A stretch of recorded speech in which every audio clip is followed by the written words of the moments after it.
Attention, mes amis, on est en retard. La messe est presque finie, on va se faire engueuler.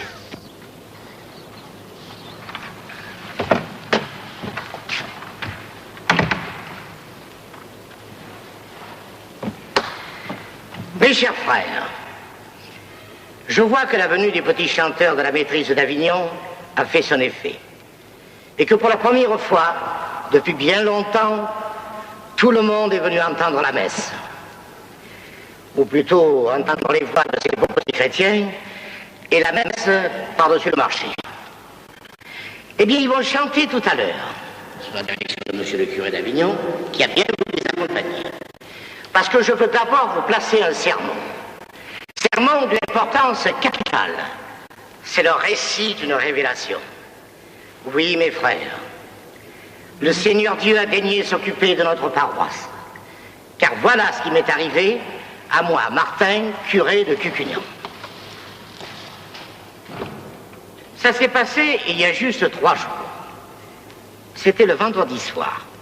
J'étais agenouillé sur mon prie-Dieu dans ma chambre et je suppliais notre Seigneur Jésus-Christ de sauver notre petite paroisse, qui n'est pas foncièrement irreligieuse, mais dont la foi n'est pas d'une activité militante.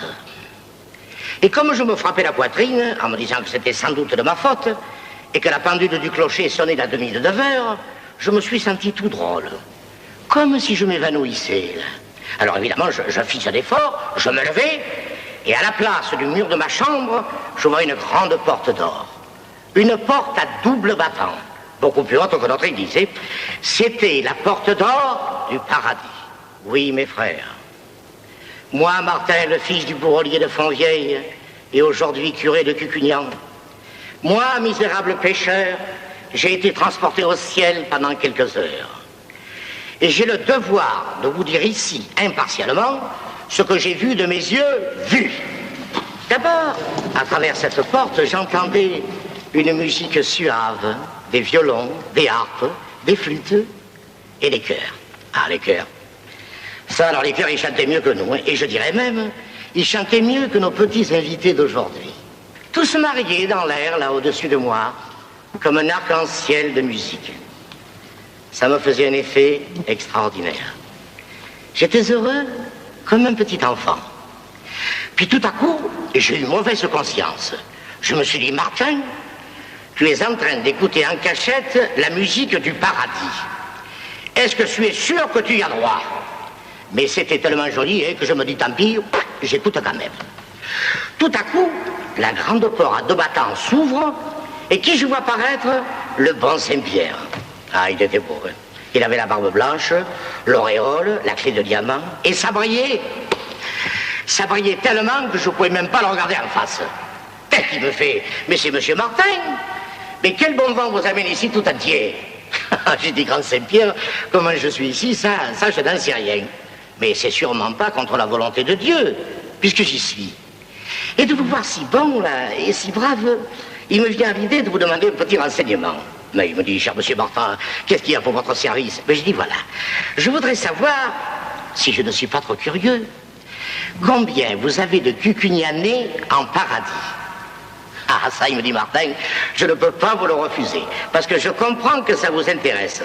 Mais tenez, entrez, asseyez-vous, et nous allons voir ça ensemble. Alors, il tire un gros livre, beau, hein, énorme, et tout doré sur tranche, naturellement, hein, et il lit. Voyons voir, Cucugnan, Cucugnan, ça y est, nous y sommes. Alors, il lit, il ressorte, il me regarde et il me fait, monsieur Martin, la page est toute blanche.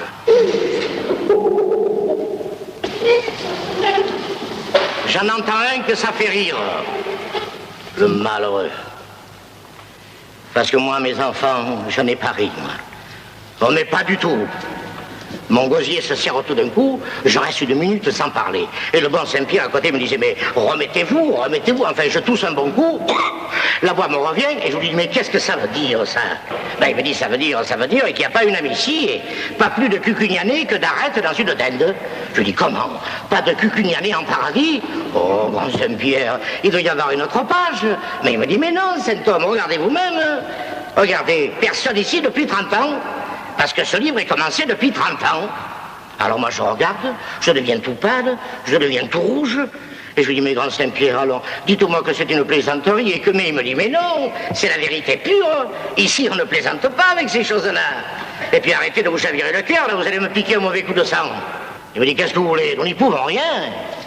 Sûrement, vos cucugnanais doivent faire une quarantaine en purgatoire. Des quarantaines de 30 ans? Ah, il me dit, oui, mais ici c'est l'éternité. Et les choses les plus courtes marchent au moins par demi-siècle. Et puis, pour une amie mortelle, un demi-siècle, est-ce que ça compte? Tenez, moi qui vous parle, qui me fait. Eh bien, je suis devant cette porte depuis bientôt 2000 ans, là. Mais il me semble que je viens d'arriver. J'ai dit, oui, mais vous, bon Saint-Pierre, c'est pas la même chose. Mais mes cucugnanais, faites que je puisse les voir, les consoler. Est-ce que c'est possible? Et il me dit, ça, c'est pas très régulier. Ben, enfin, tenez, vous allez chausser ces sandales, là, parce que les chemins, ils sont pas beaux de reste. Et vous allez filer droit devant vous, là, vous verrez. Au premier tournant à droite, il y a une petite porte d'argent, marquée de petites croix noires, hein. Vous frapperez, on vous ouvrira. Mais surtout, dites bien que vous venez de ma part, hein. Allez, allez vite, parce que j'attends 4 jésuites qui sont en train de se faire martyriser par les Chinois. Alors je leur prépare une petite réception. Bon, allez, à des sciences, portez-vous sains et gaillardez. Et me voilà parti sur un sentier rempli de ronces, d'escarboucles qui luisaient, des serpents qui sifflaient. Et déjà, par-ci, par-là, quelques petites braises. Enfin, j'arrive à la porte d'argent, je frappe, pam pam, qui est là? Le curé de Cucugnan. Un curé? Ouais, de Cucu quoi? De Cucugnan. C'est le grand Saint-Pierre qui m'envoie. Ah bon, entrez. Et j'entre. Oh, je vois un bel ange, avec des ailes sombres comme la nuit, une robe resplendissante comme le jour, une clé d'argent qui pendait à sa ceinture, là, et il écrivait sur un gros livre, encore plus gros que celui de Saint-Pierre, hein. Moi, je disais rien, il écrivait toujours. Et j'attends un petit moment. Puis alors là, il n'y avait pas de musique, hein. Mais derrière un grand mur de prison, là, garni de culs de bouteilles cassées, j'entendais des gémissements, des soupirs, des sanglots étouffés. Enfin, l'ange s'arrête d'écrire. Il fait une belle signature, un coup de tampon, un peu de poudre, il lève la tête, il me regarde et il me fait, alors, qu'est-ce qu'il y a pour votre service? Ben, je lui dis, voilà, bel ange de Dieu, je voudrais savoir, je suis bien curieux peut-être, si vous avez ici en purgatoire des cucugnanais. Il me dit, des quoi? J'ai dit, des gens de Cucugnan, des cucugnanais, c'est moi leur prieur depuis 20 ans, alors vous comprenez que ça m'intéresse. Il me dit, oui, évidemment. Vous dites Cucugnan. Alors il ouvre le grand livre, qui feuillette, en mouillant son doigt de salive, là, pour que les feuillets ne glissent pas, il lit, et il me fait, cher monsieur le curé, j'ai le plaisir de vous annoncer que nous n'avons en purgatoire personne de Cucugnan. Jésus, Marie, Joseph, personne de Cucugnan en purgatoire, mais où sont-ils? Ben, il me dit, mais ils sont en paradis. Où diantre voulez-vous qu'ils soient? J'ai dit, mais j'en viens du paradis. Il me dit, vous en venez? Et alors? J'ai dit, ben, ils sont pas. C'est le grand Saint-Pierre qui me l'a dit. Alors le bel ange me regarde. Il hoche 2-3 fois la tête et il me dit, mon pauvre monsieur Martin, s'ils ne sont ni en purgatoire, ni en paradis, allez, il n'y a pas 36 solutions. Ils sont là-bas. Aïe, aïe, aïe, Jésus, Marie, Sainte Croix. Mais c'est pas possible. Oh, ça, c'est sûrement un coup du grand Saint-Pierre, hein, pour me punir d'avoir écouté la musique céleste. Allez, allez, dites-moi que c'est ça. Mais écoutez, mon brave monsieur Martin, puisque ça a tant d'importance pour vous, allez voir vous-même de vos yeux de quoi il retourne. Vous avez les sandales miraculeuses, vous ne risquez rien. Tenez, vous allez filer droit devant vous, là, voyez, dans ce sentier. Un peu plus haut, à gauche. Vous verrez un grand portail de fer rouge. C'est pas de peinture, hein, c'est de chaleur. Surtout, n'y touchez pas, hein. D'ailleurs, il est toujours ouvert, vous pourrez rentrer, personne ne vous demandera rien. Mais pour l'amour de Dieu, cramponnez-vous bien à votre chapelet, hein. Si vous le perdez, il serait capable de vous garder. Allez, allez-y vite, parce que je vois du monde qui arrive, là, hein. Alors, Dieu vous le donne, et sans au revoir. Et me voilà parti sur un grand sentier pavé de braises rouges. Je transpirais, j'étais en nage, je claquais les dents, je trébuchais comme si j'avais bu. Enfin, clopin, clopin, me voilà devant le grand portail. Oh, mes amis, on aurait dit comme la porte d'un grand four. J'avais bien envie de faire demi-tour, là, et de m'enfuir à toutes jambes, mais j'ai pensé à la paroisse, et ça m'a redonné un peu de courage. Alors je recommande mon âme à Dieu, je serre bien mon chapelet, et j'entre. Au bout de 10 pas, je ne voyais pas grand-chose, hein, à cause des flammes et de la fumée. Et puis j'avais soif, j'étais en nage, j'avais le frisson, j'étais transi. Et ça sentait le brûler. Une odeur horrible. Comme quand le maréchal Ferrand, il brûle les sabots d'une vieille bourrique. Et je respirais bien difficilement. Et j'entendais une clameur déchirante, des gémissements, des cris d'assassinés, des hurlements de fous furieux. Mais mes yeux quand même commençaient à s'habituer. Tout d'un coup, tac, on me pique à la fesse. Je me tourne et je vois un démon cornu, assez jeune. Mais il avait l'air mauvais. Il me dit alors, tu entres ou tu entres pas? J'ai dit, oh, moi j'entre, mais j'entre pas pour de bon. Et, oh, non, je suis une amie du bon Dieu. Mais il me dit, si tu es une amie du bon Dieu, qu'est-ce que tu viens foutre ici? J'ai dit, oh, ne m'en parlez pas, je tiens plus sur mes jambes. Je viens de la part du bon Saint-Pierre pour savoir si par hasard, vous n'auriez pas ici quelqu'un de cucugnant. Alors à ce moment-là, j'entends derrière moi un rire effroyable. Je me tourne, c'était un autre démon, encore plus grand que l'autre. Il me dit avec une voix effroyable, feu de Dieu, à quoi ça te sert de faire la bête? Tu sais très bien que tout cucugnant est ici. Ah, j'ai dit, moi, j'en savais rien. Je pensais que peut-être. Il me dit, allez, conduisez-moi ce touriste à notre succursale de Cucugnan et montrez-lui bien en détail comment on les traite ici, les Cucugnanais. Oh, mes amis, un qui me tire, un qui me pousse, et me voilà dans cette paroisse infernale qui ressemblait à une immense cuisine. Par terre, une braise éternelle. Au plafond, des nuages noirs comme de la suie. Et de chaque côté, des flammes terribles. Mais pas des flammes claires comme celles de nos bois d'olivier. Non. Des grosses flammes rouges, là, avec une languette noire au bout. Et sur ces flammes noires, 2 grandes rangées de chaudrons de cuivre. Ceux de droite, ils faisaient comme un bruit de pot-au-feu, là. Et de temps en temps, la vapeur soulevait le couvercle, là. Et en retombant, ça faisait comme un bruit de cloche fêlée. Oh, mes amis, c'était un drôle d'angélus. Ceux de gauche, ils faisaient comme un bruit de friture, là. Et mon guide, là, le diabolique Eric Canet, il m'a expliqué. Il m'a expliqué que quand ces malheureux commençaient à s'habituer à bouillir, vite pour les ravigoter, on les passait à la friture. Et qui j'ai vu, là, au bout de la grande fourchette qui faisait le saut d'un chaudron à l'autre? J'ai vu cette coquine de Catherine qui ne voulait pas coucher à la maison de ses parents. Elle préférait dormir dans la grange. Dites-moi un peu, Clarius, Elzéar, Barbarin, Dominique, est-ce qu'il faisait plus frais dans cette grange-là, hein? Ah, mes amis, j'aurais voulu que vous la voyiez comme je l'ai vue. Toute rougeâtre. On aurait dit une grenouille trop cuite. Elle m'a reconnu. Je crois même qu'elle a voulu me parler, mais trop tard. Chut, à la friture. Et puis j'ai vu Pascal. Oui, Pascal, celui qu'on appelait doigt qui colle, qui faisait son huile avec les olives de Monsieur Julien, et son vin avec les raisins du notaire, et ses confitures avec mes poires. Oh, ce n'était pas l'homme des labours ni des semailles, non. C'était plutôt un spécialiste de la récolte. Et bien là-haut, qu'est-ce qu'il a récolté? Et comme il pleurait, le pauvre voleur. Et Parpaillon, le braconnier, qui était aussi pêcheur de poules, et qui a émis le feu au gerbier de Mestre Arnaud. Ici, la justice l'a acquitté, mais là-haut, on n'écoute pas les faux témoins. Et je l'ai vu bien mal parti. Et pour toute l'éternité. Et dites vous autres, venez un peu que ça vous intéresse. Qu'est-ce que c'est qui nous intéresse? Ce qu'il a dit le curé, c'est terrible, c'est un désastre pour Cucugnan. Et de quoi il parle, le curé? Des choses qu'on ne peut pas dire. C'est des choses que je ne peux pas entendre. C'est un sauvage, ce curé. Oh, je préfère aller boire un coup, hein. Jamais de la vie. Vous en avez plus besoin que les autres. Allez-vous rentrer. Et toi aussi, Tonin. On va voir après comme tu feras le pharaon. Et vous, là, allez, zou, allez. Et comme je pleurais de grosses larmes qui s'évaporaient tout de suite, le suppôt de Satan me tire par la manche et me dit, viens un peu par ici, viens. On va te faire voir bien mieux que ça. Parce que vous avez remarqué qu'il me tutoyait, hein? Oh, c'est diabolique, ça n'a ni éducation ni rien. Ça vous tutoierait même un évêque. Alors, sans faire de bruit, il ouvre une porte immense. Et il me pousse à l'intérieur. Oh, mes amis.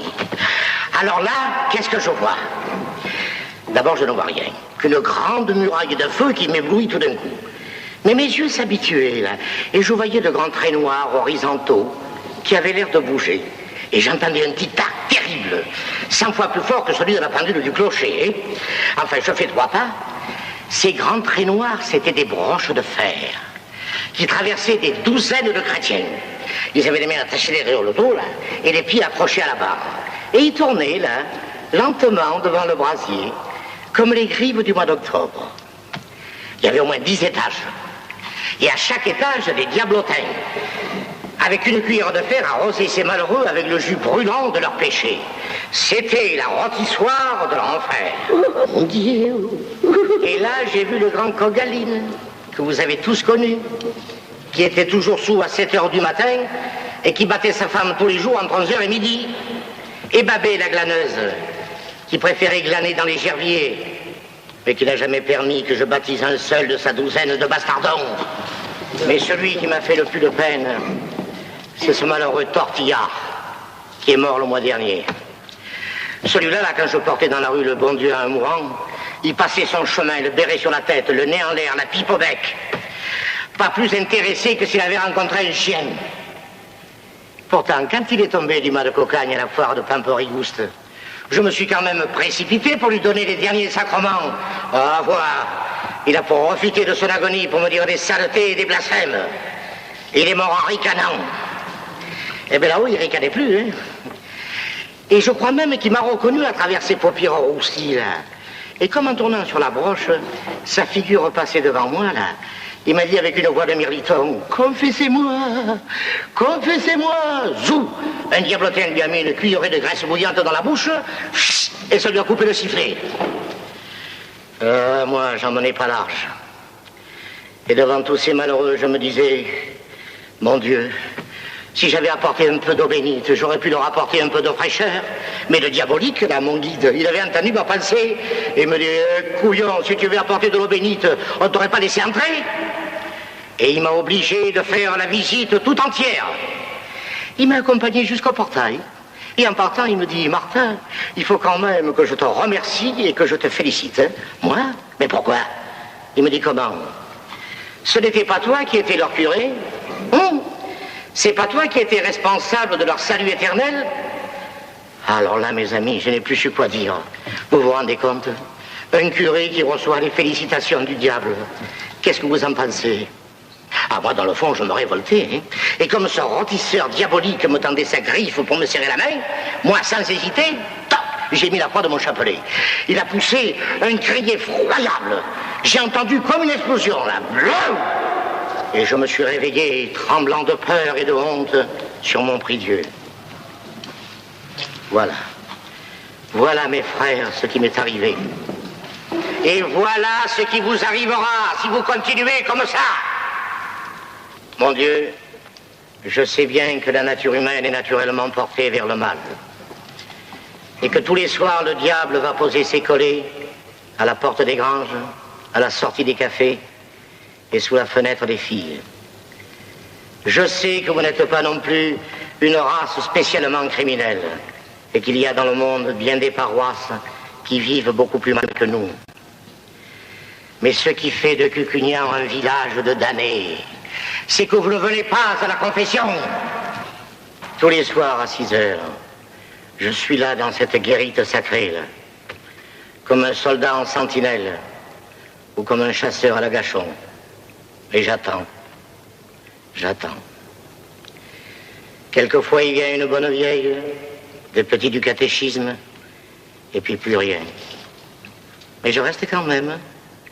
J'entends un cierge qui grésille, une souris qui ronge le pied du lutrin, un cri d'hirondelle là-haut dans le clocher. Et plus rien. Alors le froid aux pieds me gagne, mes jambes s'engourdissent, et finalement je m'endors. Eh bien mes amis, il faut que ça change. Et ça va changer. Mais n'oubliez pas le cri désespéré de Tortillard. Confessez-moi! Pour lui, peu cher, c'était trop tard. Mais pour vous qui avez cette chance de pouvoir encore obtenir le pardon et la miséricorde divine, ne soyez pas assez stupides pour refuser le grandiose privilège que nous devons au sacrifice de notre Seigneur Jésus-Christ. Oh, je sais bien, hein. Je sais que si vous aviez le droit de parler dans cette église, je sais ce que vous me diriez. Vous me diriez, ici, on est tous baptisés, et il est bien rare que les mourants ne reçoivent pas d'extrême onction. C'est vrai. Puis vous ajouteriez, puisque la confession efface tout, c'est pas la peine de se confesser tout le temps, la dernière est bien suffisante. Eh bien, mes amis, vous vous trompez. Quand vous avez un malade chez vous, vous attendez toujours le dernier moment pour venir me chercher qu'il n'ait plus que 4 bouffées d'air. Et quand j'arrive, il est déjà sur le départ. La lèvre violette, le nez tout mince, les yeux vitreux. Alors il me bafouille des paroles sans suite, entremêlées de aïe aïe aïe, parce que ce n'est pas facile de mourir.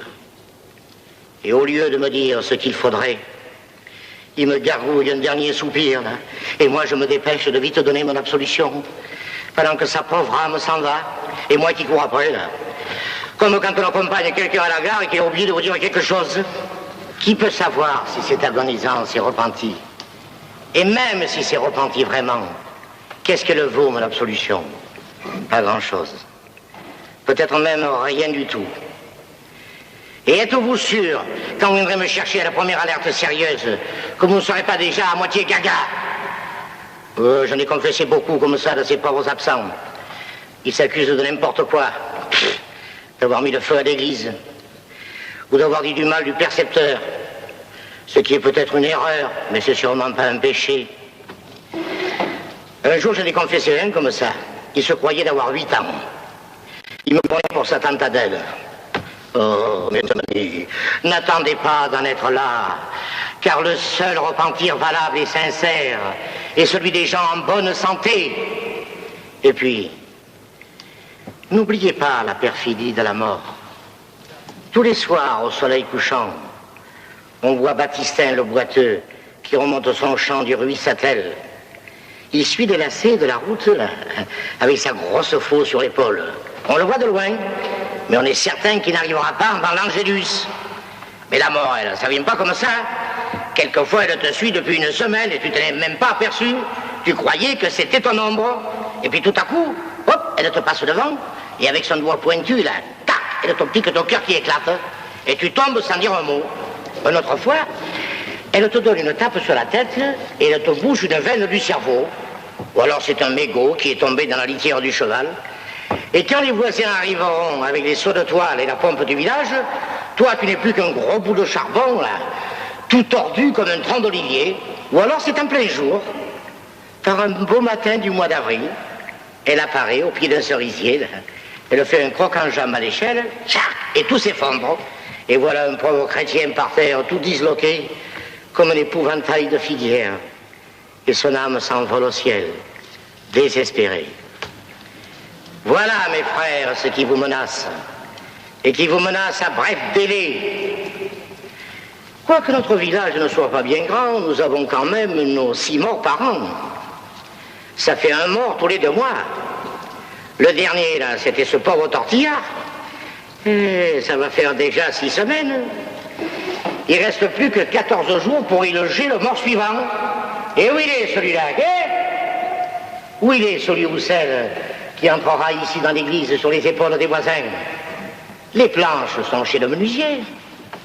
Les cierges qui le veilleront sont dans le tiroir de la sacristie. Et dans notre petit cimetière, le soleil de ce beau dimanche chauffe la pioche de Félicien. Alors où il est le mort, hein? Vous n'en savez rien, et moi non plus. Il ne sent pas encore mauvais, mais il y a une chose que nous savons, c'est que ce mort est parmi nous. Eh bien c'est à lui ou à elle que je m'adresse. Et je lui dis, mon frère ou ma sœur, puisque tout est prêt, tâche d'être prêt toi aussi. Moi je suis là pour t'aider. Viens te confesser. Viens te faire propre. Je t'attends, à n'importe quelle heure du jour ou de la nuit. Je suis là. Oui. Il entend mes paroles, mais il ne viendra pas. Parce qu'il ne sait pas que c'est pour lui. Et puis il y a quelque chose qui vous fait peur. C'est la confession. Et pourquoi elle vous fait peur? Pour les hommes, c'est par vanité. Ça les gêne de raconter à un autre homme les fautes qu'ils ont commises. Ils se figurent que je vais prendre des notes, là, dans ma tête. Et quand je vais les rencontrer dans la rue, je vais sourire en pensant à leur confession. Mais mes pauvres enfants, si un prêtre devait garder dans sa mémoire toutes les fautes qu'on lui confie, mais lui pousserait une tête comme une coucourde, il semblerait un bilboquet, puis deviendrait fou. En réalité, ce n'est pas à moi que vous parlez. Moi, ça rentre par une oreille et ça ressort par l'autre pour aller jusqu'au pied du bon Dieu. Alors il juge votre repentir et il m'inspire la pénitence que je dois vous infliger. Et il y a quelqu'un d'autre qui entend votre confession. C'est vous-même. Et ça, c'est le plus important. Le mal que l'on fait, on le fait souvent sans s'en apercevoir. Et quand il faut ensuite le raconter à Dieu, on l'apprend soi-même comme une bien triste nouvelle. Et quand on est sur le point de recommencer, ça vous met un peu mal à l'aise. On n'y va pas d'aussi bon cœur. Mais même si vous n'êtes pas assez intelligent pour croire à la vie éternelle, pensez à votre vie terrestre. Si vous saviez comme on est bien après une bonne confession. Moi, j'y vais tous les lundis, chez le curé de Graveson. Eh bien, lundi dernier, en revenant à pied, là, sur cette belle route, avec le soleil couchant en face de moi, je me suis aperçu que je chantais. Oh, mais pas un psaume, hein? Non, non, non, une chanson profane. Oh, je vous dis pas laquelle, vous vous moqueriez de moi, alors. Mais c'est ça, les bienfaits d'une bonne confession. C'est comme un nouveau baptême, un baptême de chaque semaine qui efface tous vos péchés. Il y a quelques années, un berger est venu me chercher pour que je porte les saintes huiles à un mourant, dans une ferme des Alpilles. J'étais ravi, mais quand même un peu étonné. Parce que le malade, je le connaissais que de vue. Il n'avait jamais mis les pieds dans notre église. C'était un homme triste. Il parlait guère. Hein. Il jouait même pas aux boules. Enfin, j'arrive, il avait la bouche tombante. Enfin, il était sur le point de passer. Mais il avait gardé toute sa tête. Alors, je le confesse, bien en détail, c'était pas beau, hein. Mais à mesure qu'il parlait, je voyais sa figure qui se détendait. Et quand je lui ai donné la Sainte Communion, j'ai vu dans ses yeux qui ne bougeaient plus, comme un sourire. Oui, un sourire. Le premier peut-être depuis son berceau. Alors, j'avais envie de prendre ce mourant par la cravate et de lui dire, espèce d'imbécile d'agonisant, tu n'as pas honte d'avoir passé 30 ans de misère avec ce paquet de fumier là accroché à l'artère du cœur? Quand tu n'avais que le porter ici, là, sans dire ton nom, là, dans ce confessionnal, derrière ce mauvais rideau, là, qui est plus épais que la muraille de Chine. Oui, la muraille de Chine, c'est un mur tellement large qu'on y a construit une route dessus. Tu n'as pas honte d'avoir gardé toutes ces mauvaises actions, là, enfermées comme un paix sous un drap de lit qui vous empêche de remuer de peur de mourir asphyxié? Oh, tu t'es bien puni toi-même. Et le bon Dieu n'aurait pas été aussi cruel que toi. Voilà, mes enfants. Je crois que vous avez compris. Et je crois que je vais pouvoir vous sauver de l'abîme. Et que nous allons enfin recevoir les félicitations, non pas du suppôt de Satan, mais de ce bon Saint-Pierre qui va enfin pouvoir remplir sa page blanche. Donc, nous allons nous mettre à l'ouvrage. Et pas plus tard que demain. Et pour que tout se passe bien, nous allons faire ça dans l'ordre. Nous irons rang par rang, comme quand on va danser à Jonquière. Lundi, je confesserai Félicien, le meunier, oui, il passera le premier. Ça nous tiendra toute la matinée, et ce ne sera pas de trop. L'après-midi, le forgeron et le boulanger. Là, nous en aurons au moins jusqu'à l'Angélus. Mardi, les vieux et les vieilles. Oui, parce que les pauvres, c'est les plus pressés. Mercredi et jeudi, les femmes. Oui, je leur réserve 2 jours, parce qu'elles aiment discuter. Et je leur demande de ne pas faire d'histoire, hein. Celles qui auront mangé un petit morceau de sucre en cachette, ou celles qui auront eu une tentation en voyant passer des pompiers d'Arles, qui, ma foi, sont d'ailleurs très beaux, qu'elles ne m'en fassent pas tout un roman, hein. Comme ça sera leur première profession depuis longtemps, il faudra déblayer et résumer. Quand on commence à nettoyer le grenier, on ne peut pas faire tout le premier jour. Il faut d'abord enlever le plus gros. Vendredi, je confesserai les hommes. Sérieusement, mais rapidement, hein. Et samedi, tous les petits-enfants. Et dimanche matin, ça sera une assemblée toute neuve, toute brillante, qui viendra ici assister à la grand-messe, au pied de notre patron, le bon Sainte-Trope, qui nous regarde en souriant. Au nom du Père, du Fils, du Saint-Esprit, ainsi soit-il. Bon, et maintenant, nous allons entendre les petits chanteurs de la maîtrise d'Avignon.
Combien tu paries qu'il viendra? Moi, je ne parie jamais, mais je te dis qu'il ne viendra pas. Et toi, Forgeron, tu es décidé, ouais? Peut-être j'irai cet après-midi. Oh. C'est pour faire plaisir à ma femme, hein. Parce qu'avec cette histoire de broche et de braise, elle n'en a pas dormi dans la nuit. Et lui, si Félicien y va. Compte pas sur lui, hein. Moi, je le connais. Il est bien trop fier. Allez, Zou, on commence. Alors, 2 parties en 12 et la belle, si c'est nécessaire.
Bonjour, messieurs.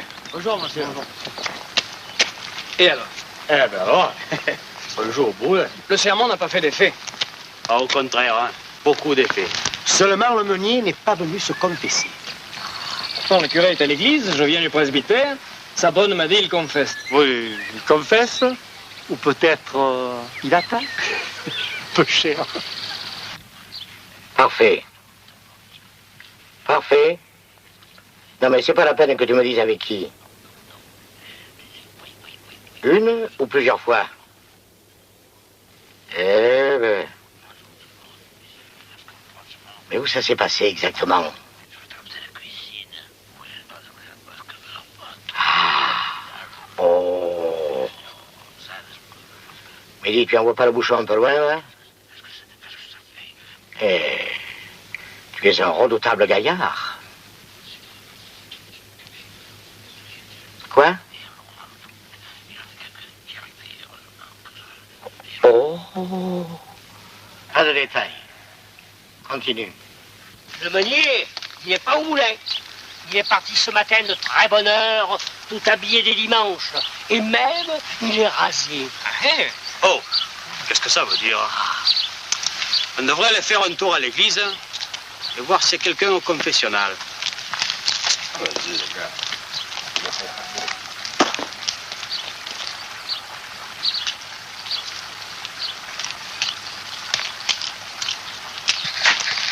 Et alors? D'où viens-tu? Tu ne le vois pas. Tu y as passé. C'est sûr, et après. Il t'attend maintenant. Le voilà qui vient te chercher. Mais il m'a dit cet après-midi. Oh, il a dit ça puisqu'il s'imaginait que j'avais assassiné père et mère. Et puis, enfin, il t'attend. Vas-y, va. Fais ça pour lui. Est-ce un brave, quel homme. Alors, quel effet ça t'a fait? Ça m'a